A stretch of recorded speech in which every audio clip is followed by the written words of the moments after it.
చూడండి వాళ్ళ హ్యాపీనెస్ మనవరాళ్ళని చూసి.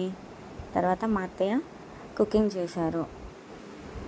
మేము వచ్చామని కిచిడి ప్రిపేర్ చేసాము, తిన్నాము. తిన్నాక చూడండి ఇక మా పాప షాప్లో ఉన్నవన్నీ ఏ బొమ్మలు అవసరం లేదు, ఓన్లీ గిన్నెలు, షాప్లో ఉన్న సామాను ఇవి సరిపోతాయి మాకు ఆడుకోవడానికి. మీ పిల్లలు కూడా ఇంతేనా చెప్పండి. ఇక చూడండి చిన్న పాప కానీ ఎంత ఉందో చూడండి. నా చున్నీ దొరికింది, బామ్ బోమ్ బోమ్ అని ఆడుతుంది. మళ్ళీ పైకి వెళ్ళి వద్దు కింద పడతావు అంటే అని బెదిరిస్తుందండి నన్ను ఇప్పుడే. అమ్మో, ఎంతైనా అమ్మాయిలు మొత్తం డాడీ పార్టీ ఉంటారు. మా ఇద్దరు పిల్లలు అంతే అండి. మీ పాపలు కూడా అంతేనా? చాలా ఎంజాయ్ చేసామండి. 2 days ఉండి మళ్ళీ వెనక్కి వచ్చేసాం. Thank you. వీడియో నచ్చితే ఒక లైక్, ఒక సబ్స్క్రైబ్ ఇచ్చి సపోర్ట్ చేయండి ప్లీజ్.